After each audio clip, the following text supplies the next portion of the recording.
Salut, c'est Jonathan. Et aujourd'hui, je vais te parler de la vallée de Baca. Moi, ma vallée, elle s'appelle Baca. Alors, je tiens à te rassurer tout de suite ce matin. C'est pas un nom de famille, c'est pas collé à toi, et tu vas pas le porter toute ta vie. La vérité, c'est qu'il y a des vallées qu'on apprécie, et c'est normal, il y a des vallées qu'on apprécie moins. Je crois que personne n'apprécie vraiment la vallée de Baca. Et pourtant, quand tu y es, tu y es.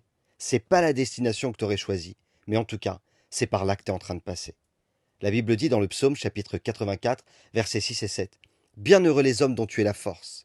Dans leur cœur, ils trouvent des chemins tout tracés.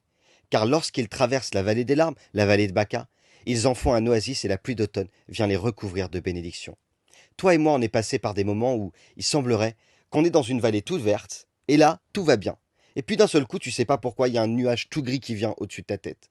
T'avances et tu te dis, ça y est, j'avance. J'avance et le nuage gris va partir, je vais me rapprocher vers un ciel bleu. La réalité, c'est que on dirait que ce nuage te suit.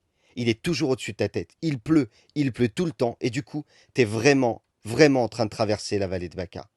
Juste après ce petit message, je vais te partager un témoignage de quelqu'un qui a traversé la vallée de Baca.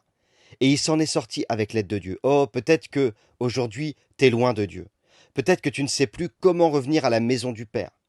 Écoute le témoignage qui va suivre, car la porte de la maison restera toujours ouverte pour toi. Alors, petit conseil ce matin, tu ne pourras pas changer le lieu, mais peut-être que tu pourras changer ta mentalité dans ce lieu. Pour que ça change et que ta mentalité change, n'oublie pas que cette vallée est à traverser. Ce n'est pas ton lieu de résidence. Il y aura donc d'autres vallées devant. Comme un ami pasteur dit souvent, le meilleur est devant.